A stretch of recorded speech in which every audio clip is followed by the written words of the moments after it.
Existe algum perrengue específico que vocês gostariam que tivessem avisado antes pra vocês? Pra mim, esqueceram de me avisar que era pra sempre ser mãe.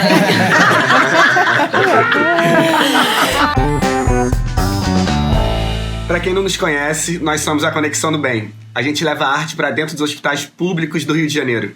E esse é o Encontros do Bem, um bate-papo sobre arte, bem-estar e saúde, feito especialmente para conectar quem está dentro e fora dos hospitais. E no papo de hoje nós vamos ter duas convidadas que também são duas especialistas. É com muita alegria que eu chamo para o nosso bate-papo a Aline Borges e Caroline Figueiredo. E hoje a gente tem aqui, além de vocês duas, mais uma especialista no tema de hoje, que é maternidade, né, com a gente, que é a Meg, que tá aí agora com a pequena Violeta, nosso presente da Conexão. Nossa mascotinha. Eu amo que ela já é ligada na câmera. E aí, para começar esse papo, queria saber como que a maternidade, como que colocar filhos no mundo influenciou a visão artística de vocês, a produção artística, a profissão de uma forma geral, teve um impacto? Bom, eu comecei meu trabalho artístico com 23 anos e eu fui mãe aos 36. Quando eu fui mãe, eu já estava meio que trabalhando bastante, assim, sabe? Eu fazia uma novela e eu engravidei no finalzinho do processo da gravação.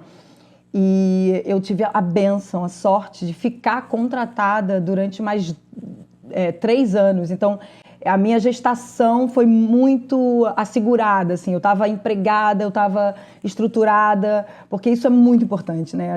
Nós artistas, a gente vive num país que não investe na nossa profissão, na nossa arte. Então, a gente sempre cata muito cavaco para ter uma estabilidade. No meu caso, assim, são 2 maternidades, né, 2 gravidezes, assim, então as 2 de surpresa. E engraçado vocês trazerem logo a questão da carreira, né, porque eu ainda vivo essa dicotomia, essa bifurcação, assim, como se não existisse para mim ainda essa possibilidade de seguir a minha carreira e ser atriz ao mesmo tempo, assim. Eu estava numa ascensão de carreira, né? Eu tinha 21 anos, né? Uma promessa, né? Como atriz, e aí veio uma gravidez, tudo bem, tive um filho, voltei a fazer novela e aí veio outro, assim. Então, pra mim sempre foi muito conflituoso esse lugar e ainda é, porque os meus filhos, eles já estão grandes, eu tô estreando uma peça agora e aí eu vou estrear em São Paulo e os meus filhos ficam no Rio. Eu vou ver os meus filhos 3 dias, aquela que chora, né? Durante os próximos 2 meses. Então, o meu corte de maternidade é uma conta que não fecha, assim. Então parece que eu tô sempre tendo que escolher entre me dedicar e ficar integral com eles, que foi uma escolha minha também, né, nos últimos anos, e ter essa carreira de atriz bem sucedida, assim. Então acho que eu tive que aprender a lidar com que talvez estar meio termo em cada uma e essa sensação de equilibrar pratos e lidar com uma frustração e com o atravessamento de uma conta que não fecha na minha trajetória, assim, sabe? Mas de certa forma, né, Carol, você também foi desenhando o seu trabalho e a sua carreira alimentada desse lugar da maternidade, né? Essa sua peça que você vai fazer em São Paulo agora, Mulheres que Nascem com os Filhos, fala sobre isso. Você levou para a arte, para o palco, a sua experiência de mãe. Como é que foi isso? O que eu acho interessante, esse texto eu amo, que é um texto autoral, então eu falo sobre todas essas contradições e essas ambiguidades da maternidade no palco, mas é um lugar que eu só pude voltar a ser atriz porque a produtora é também a minha amiga, a Samara Filipe. Então, quando as crianças ficavam com febre, o ensaio era cancelado, e quando eu não tinha com quem deixar, eu levava eles pro ensaio. Então, assim, é doido pensar que é uma sociedade que não acolhe mulheres mães para voltar ao trabalho, né? Então, assim, quantas mulheres não voltam para as suas carreiras por falta de oportunidade mesmo. Eu tô muito feliz de estar voltando como atriz, assim, eu tô muito realizada, é um sonho mesmo, poder viver. Eu nem achei que eu fosse mais viver isso nessa vida, e tendo a certeza que só isso tá acontecendo porque existe uma produção e um lugar onde acolhe a minha maternidade maternidade não exclui, não, essa vamos cortar, que essa é mãe, vai dar ruim, não vai ter com quem deixar os filhos, né? Que é o que as mulheres passam quando são mães e voltam pro mercado de trabalho, né? Aline, a sua questão artística, como atriz mesmo, sua visão sobre os seus trabalhos, mudou depois que você virou mãe? Os projetos que você escolhe, as peças que você faz pensando de alguma forma na sua filha, num mundo melhor, por exemplo? Com certeza. Quando eu estava com 40 anos, né, a Nina tinha 4 anos, eu fiz um espetáculo chamado Contos Negreiros do Brasil. E nesse espetáculo eu descobri que eu não me lia como uma pessoa preta, não me lia como mulher preta. E também só demorei a entender que isso também era fruto do racismo. Então eu quis fazer projetos que fossem voltados para a educação antirracista, para que a minha filha tivesse um olhar diferente do que eu tive por conta da educação que eu tive. Eu venho de uma família de pessoas pretas que não se reconhecem, não reconhecem suas raízes, não entendem a sua identidade racial. Então eu pude também perceber a desconstrução que eu precisava fazer e a transformação para que essa criança, que hoje está com 10 anos, vai fazer 11 anos, a Nina, minha filha, tivesse um outro olhar para a vida. E por mais que eu tenha feito trabalhos voltados para essa transformação, eu hoje vejo ela com vergonha de usar o cabelo como sabe? Porque foi zoada na escola. O cabelo dela é tipo o meu, mas ele é um pouco mais cheio. E ela só vai para a escola agora com o cabelo preso, ela estica ele todinho, prende aqui atrás. E conversando com ela, a gente entendeu que ela tá com vergonha porque ela chegou um dia e o menino zoou, falou, olha o cabelo dela pra cima, não sei o quê. Então, assim, a gente precisa o tempo todo, como artista, tentar trazer a nossa arte para falar sobre essas desconstruções. E a Nina me trouxe isso também, assim, a importância da gente fazer trabalhos com a nossa arte voltados para a educação antirracista, para desconstruir esse racismo que está na raiz e que faz as pessoas se odiarem, né? Que faz as pessoas não se reconhecerem, não se potencializarem. Então, a maternidade me trouxe isso também. Queria saber se vocês tinham o desejo de serem mães, se vocês pensavam, não, um dia eu vou ser mãe, ou se vocês acham que vocês tinham esse desejo um pouco imposto pela sociedade, o desejo de vocês vinha daí, sabe?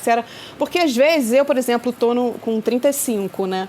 E às vezes eu fico pensando, ainda não sou mãe, mas eu sempre disse, eu quero muito, uma hora eu vou ser mãe, porque eu quero ser mãe, eu tenho sonho de ser mãe. Mas eu não sei muito se eu tenho sonho de ser mãe ou se eu fui ensinada a achar que eu tenho sonho de ser mãe, entendeu? Eu tive uma educação que era, minha filha, não era me potencializando para ser alguém e não depender de ninguém. Era assim, minha filha, você precisa se cuidar para você arrumar um bom marido, entendeu? A minha mãe tem 78 anos, meu pai tem 92. Então, a educação que eles deram era essa. Assim, o entendimento que minha mãe tinha sobre mulher era a mulher que sabe cuidar da casa, sabe cozinhar. Até hoje, a minha mãe me cobra. Minha filha, você está cozinhando pro Alex? Você está cuidando da casa? Entendeu? Até hoje. É muito louco. Então, assim, eu fui educada... É uma construção mesmo, né? É uma construção.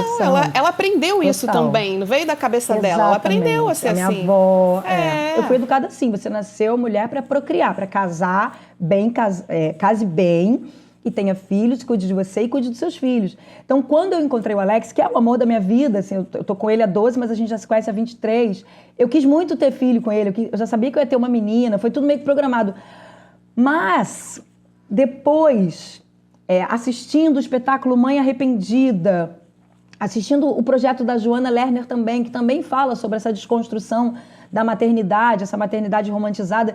E aí eu comecei a me questionar e falar, gente, talvez eu realmente não me questionava porque não via nem espaço para isso. Para mim era uma situação assim, não, eu sou mulher, eu vou ser mãe, entendeu? Eu não me arrependo nem um pouco em ser mãe, eu amo a maternidade, amei ser mãe, a maternidade para mim é uma delícia, eu adoro educar, eu adoro a troca com a minha filha, queria ter mais, mas acho que não vou ter, a não ser que eu adote, porque eu já estou com 47, mas eu passei a me questionar, assim, será que...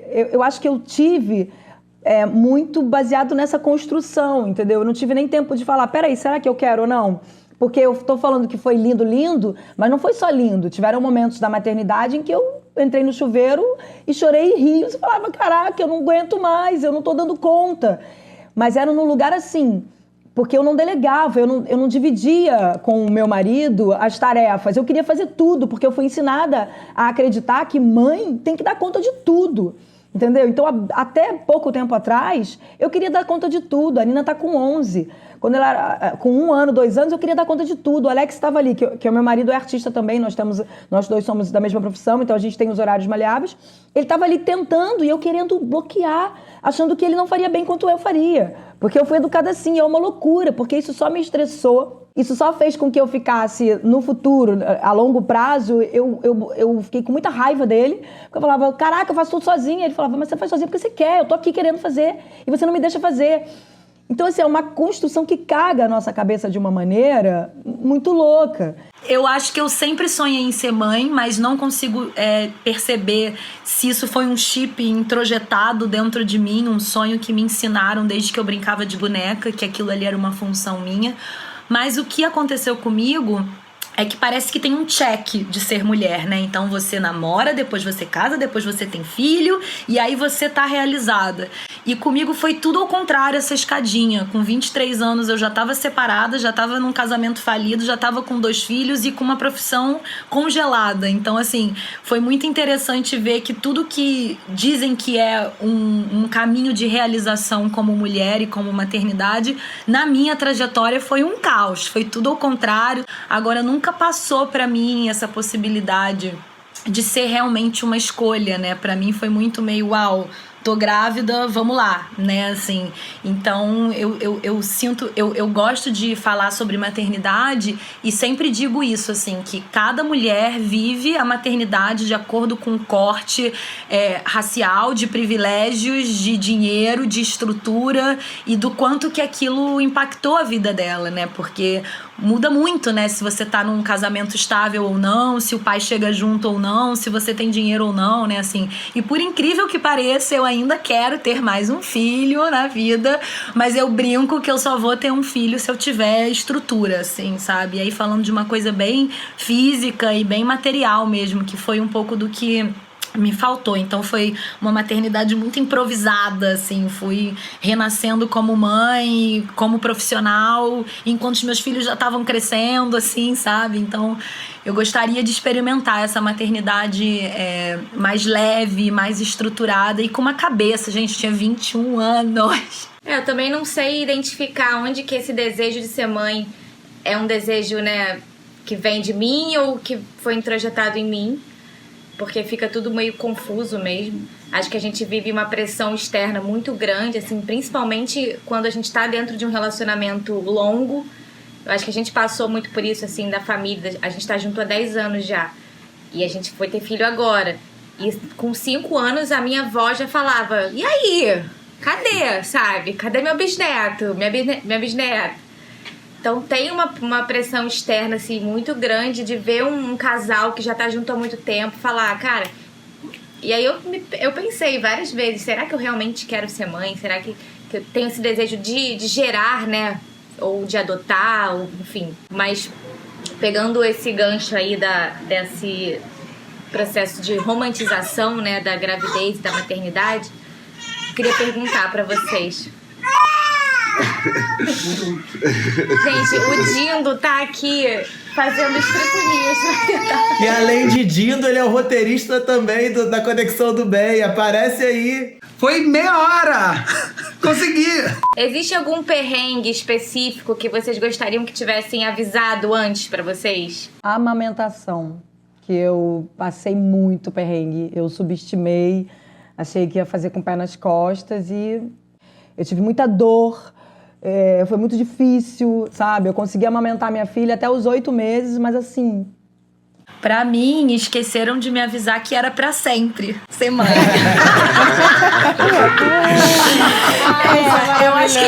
Eu acho que foi isso. Faltou eu pensar que ia ser pra vida inteira, né? Assim, que é um trabalho, né? Uma demanda, uma dedicação, um prazer, uma delícia, né? São as pessoas que eu mais amo na minha vida, as pessoas que me fazem levantar da cama, né? Há 7 anos, há 10 anos, né? E continuar existindo. Então, é uma mistura de sensações muito grande. Agora, o que eu acho muito legal é que agora a gente pode falar sobre isso.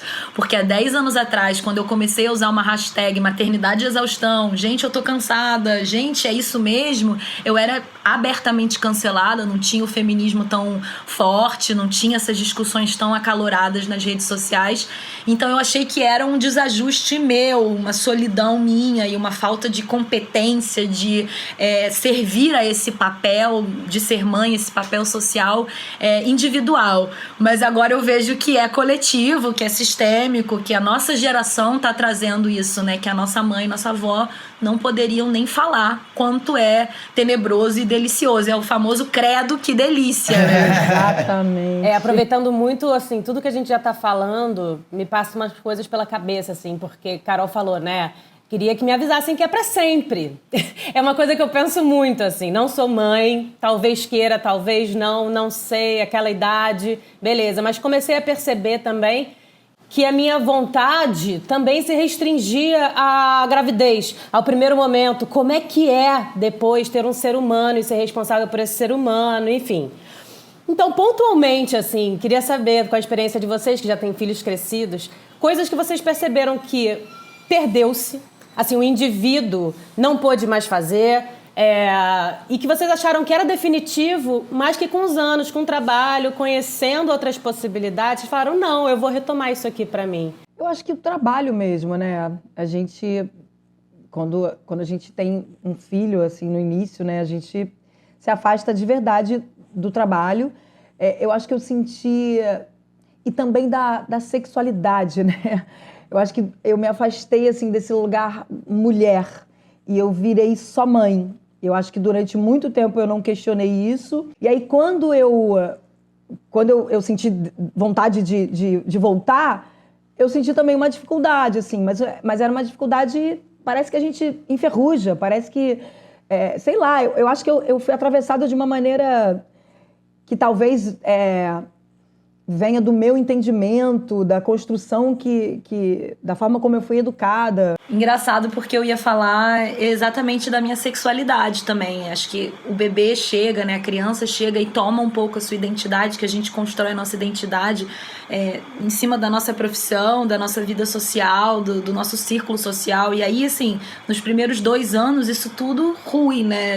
Os amigos somem, os amigos são amigos que têm filhos, né? Assim, vai tudo ciclando, reciclando, até que você vai voltando pra você mesmo. E eu também senti que eu abri muito mão de um lugar que eu sempre amei e continuo amando, que é de festas, de sair, de viajar, de pegar um ônibus e vou e depois volto. Mas especificamente da minha sexualidade, eu sempre falo também, que eu acho que é uma pauta minha, é da minha bissexualidade, né? Então, assim, desde antes de filho, eu sempre gostei, me apaixonei, me relacionei com homens e com mulheres, e depois que eu fui mãe, pareceu que isso não existia, não poderia, era um tabu, né? Era uma fase, era algo que eu tava ali confusa. E agora eu consegui retomar, né? E não só retomar, mas como ter essa conversa com os meus filhos. Inclusive hoje eu tive essa conversa com eles e ver que já abri muito caminho onde eles falam naturalmente, né? Sobre esse assunto, sobre escolhas, sobre amor, sobre quem eles amam, assim. Quando a gente tem uma educação com essa mentalidade, a gente consegue construir um mundo melhor. A minha filha, com 8 anos de idade, ela tomando banho comigo e tal, ela falou, mãe, quando eu crescer, se eu tiver filha, eu vou querer ter 3. Eu não sei ainda se eu vou casar com homem ou com mulher, mas não sei o que, não sei o que lá, não sei o que lá. Numa naturalidade, assim, que se eu falasse isso pra minha mãe, ela ia falar, tá maluca, menina? Ia me dar um tapa, entendeu? Então, a gente escuta muito sobre o lance de rede de apoio, uma aldeia, né, pra criar uma criança. Mas vocês acham que essa aldeia pode atrapalhar em algum lugar, assim, sabe? Eu acho que atrapalhar, acho que nunca atrapalha. Nesse processo de reconhecimento da minha ancestralidade, eu entendi a importância da gente viver em comunidade, em criar os nossos filhos em comunidade, porque isso vem muito da filosofia africana, né? De você, uma criança nasce, ela não é sua, ela é da comunidade, todo mundo abraça. E rede de apoio, eu não conseguiria entender a minha vida sem rede de apoio. A minha rede de apoio são as minhas amigas, é a minha família, são as pessoas próximas. Eu também não consigo imaginar a minha maternidade sem rede de apoio. E não só com quem vai ficar a criança para eu sair ou para trabalhar, mas também até hoje, né? Minha mãe faz o almoço, se eu tô atrasada, ela faz o lanchinho e leva. Então, assim, essa rede foi muito necessária. Não dá para uma mulher, né, ou por um casal achar que dá conta de criar esses filhos. Mas como eu fui mãe muito nova e eu trouxe uma maternidade muito diferente para minha família, eu precisei selecionar um pouquinho, assim, da questão da rede de apoio, assim, no sentido de... aceito ajuda, adoro ajuda, amo ajuda, mas entende que agora é a minha linha de maternidade. E eu sempre tive que colocar numa balança, se valia mais a pena deixar com a vovó e ela vai dar um Nescauzinho, ela vai dar um danoninho, ela vai botar um negocinho aqui, ela vai dar uma balinha aqui, e que tudo bem, eu vou fechar os olhos, ou na verdade já briguei muito por causa desses detalhes. E também de coisas assim, de agora que as crianças estão maiores é mais fácil, mas eu fico atenta, né, de quando eles trazem alguma informação que às vezes é um preconceito. Então meu filho, por exemplo, ele sempre amou pintar unha, e quando ele voltava da casa do pai ou voltava da casa da minha mãe, ele tinha vergonha de pintar unha. Então, assim, eu acho muito bonito. Esse provérbio, ele é africano, né? Assim, mas quando a comunidade toda pensa nos mesmos valores e reflete os mesmos valores. Comigo foi assim, gente, essa maluca com 21 anos, deixando o filho pintar a unha e dizendo que não pode... deixar chorar, dando colo, né? Então foram muitas desconstruções que eu precisei fazer dentro de casa. E aí eu entendi que agora isso tá até mais sutilizado, mais amadurecido. Eu tô falando disso há 10 anos atrás. De que ser essa rede de apoio é dar suporte para que a mãe possa fazer essas escolhas e não impor, né? Ah, no meu tempo era assim, isso aqui é melhor, eu sei fazer, você não sabe, né? Mas aí é muito complicado você achar uma qualidade de rede de apoio que vai trazer esse lugar onde o protagonismo é da mãe e do pai, as escolhas da mãe e do pai. Mas eu sinto que a gente tá caminhando, assim, e trago essa alfinetada, mas ao mesmo tempo não conseguiria ter sido mãe sem apoio da minha mãe, da minha avó, né? O pai das crianças não é rede de apoio porque queria junto, né? Mas da família dele, né? De todo mundo, assim, junto. Agora a gente chega numa parte do programa onde a gente vai fazer umas perguntas rápidas. Ping-pong. Nossa, Responda eu sou tão no lenta pra ato. ping-pong, gente. Vocês já quiseram desistir de ser mãe? Com certeza. A maternidade ainda é um lugar de sacrifício e de passar por cima de mim pra ser mãe. Mas é um lugar daquilo que você joga tudo pro alto e fala, sou eu mesmo que tenho que catar, então tá bom. Então eu já aprendi a lidar com isso, assim. Não, eu não tive esse momento, não. Mas eu já tive um momento de sentir vontade de tacar ela na parede. E eu verbalizei isso. E ela nunca esquece. Mãe, lembra daquela vez que você falou que queria me tacar na parede? Vou lá. Qual trauma vocês têm medo de causar? Tacar na parede. Acho que eu já causei. Eu vou dizer um trauma que eu sempre tive muito medo de causar nela. É até difícil de falar, é engraçado, né? Mas eu sempre tive medo de mostrar pra ela as minhas fraquezas, achando que ela também seria fraca, porque eu sou fraca. É uma loucura isso. Mas eu sempre tive medo de... Porque assim, eu tenho alguns traumas que eu carrego na minha vida que vieram da infância. Que é o lugar de ouvir os adultos me falando que eu era burra, que eu era desatenta, que eu era... E aquilo, em algum lugar... Eu posso falar. Desculpa.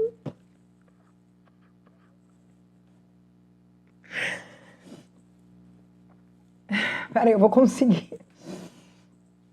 Em algum lugar interno meu, no meu DNA, isso marcou. Então eu sempre tive muito medo de mostrar para minha filha certas fraquezas, certos medos meus, achando que ela poderia se enfraquecer também. Então eu sempre tive muito cuidado com a palavra.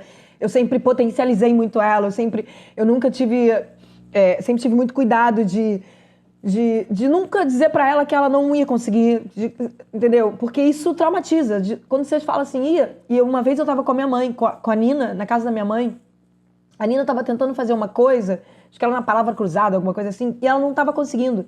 E a minha mãe fez a mesma coisa que ela fez comigo lá atrás, tadinha. Que ela falou, Nina, você não vai conseguir fazer isso. Isso é muito difícil pra você não consegue. Aí a Nina, não, vou tentar. Aí ela olhou, Nina, você é burrinha, não é nada disso. Eu falei, mãe, pelo amor de Deus, não fala isso. Ela não é burrinha. Ela só é criança, ela não tá entendendo, mas você não pode falar isso. E ela falou, nossa, Aline, mas eu falei, é modo de falar, eu não tô falando que ela é burra, é burrinha, só...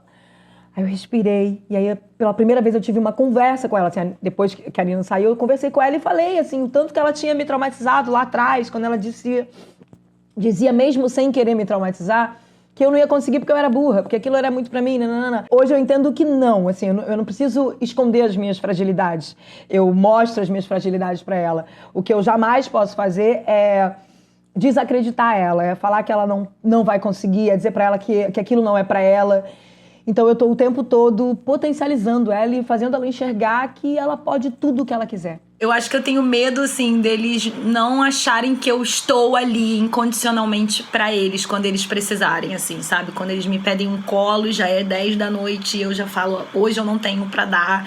Eu fico com essa sensação de será que vai ficar ali uma falta, né, assim, que eu reconheço em mim. Então acho que eu tenho medo deles acharem que eu não estou ali pra eles, assim, sabe? Qual foi o maior ensinamento que seus filhos te trouxeram? Respirar, assim, respirar antes de agir, respirar antes de reagir, respirar antes de gritar, respirar antes de sair correndo. Acho que foi respirar. Não que eu tenha conseguido todos os dias, mas todos os dias há esse chamado de ensinamento. Ela me ensinou a ser um ser humano melhor, a abrir minha escuta, a respirar, como a Carol tá falando, porque obviamente que às vezes a gente sai do prumo, mas tem que lembrar que a comunicação violenta, ela não chega a lugar nenhum. A violência, ela não chega a lugar nenhum. Ela trava tudo. Então, se a gente consegue respirar e alinhar e falar, vamos conversar, e não subestimar a inteligência da criança, a inteligência de um bebê, entendeu? A gente não pode subestimar. É conversar entendendo o que ele vai entender. É de igual para igual. É um espírito que tá ali naquele corpinho de bebê, mas é um espírito, entendeu? Que vai entender tudo. E se a gente não subestima, a gente consegue... Eu tive muito pouco problema na educação com a Nina. Ela não deu trabalho nenhum. Mas porque lá atrás ela conseguiu me ensinar que a comunicação deveria ser dessa forma, entendeu? Eu acho que eu tenho aprendido muito com a Violeta sobre o tempo das coisas, sabe? Eu acho que desde ali, quando eu descobri que eu tava grávida, até o momento do parto, que foi onde eu realmente tive que estar só estar presente e viver ali a cada minuto, cada segundo daquelas contrações. Então acho que eu tenho aprendido muito sobre o tempo das coisas. Cada dia é um dia, cada dia um novo aprendizado, uma nova conquista. E aí a gente vai indo. Gente, eu quero agradecer a presença de vocês, esse papo que foi uma delícia. Obrigado por vocês estarem aqui, por vocês terem topado.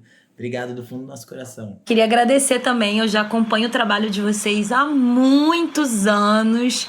Raio sabe que eu sou uma fã mesmo de tudo que vocês fazem e...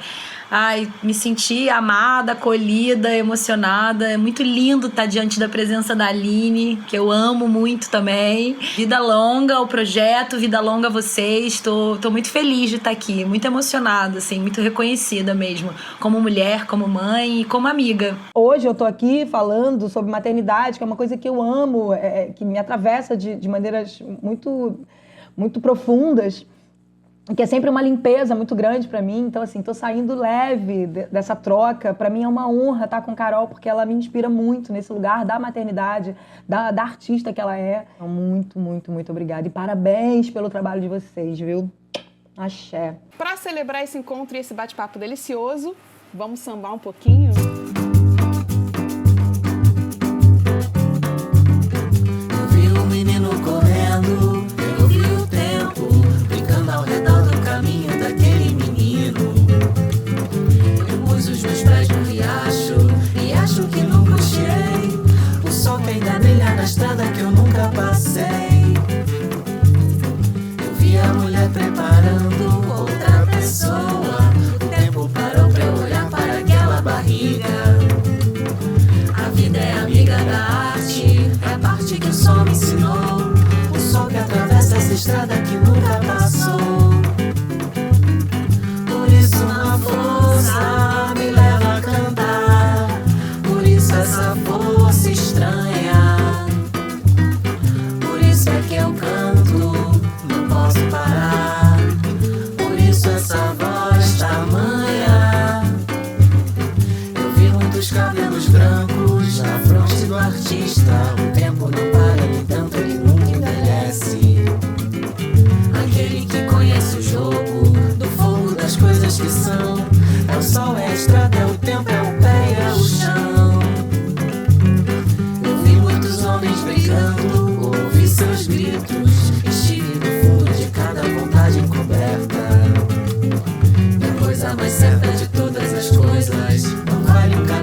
Ei.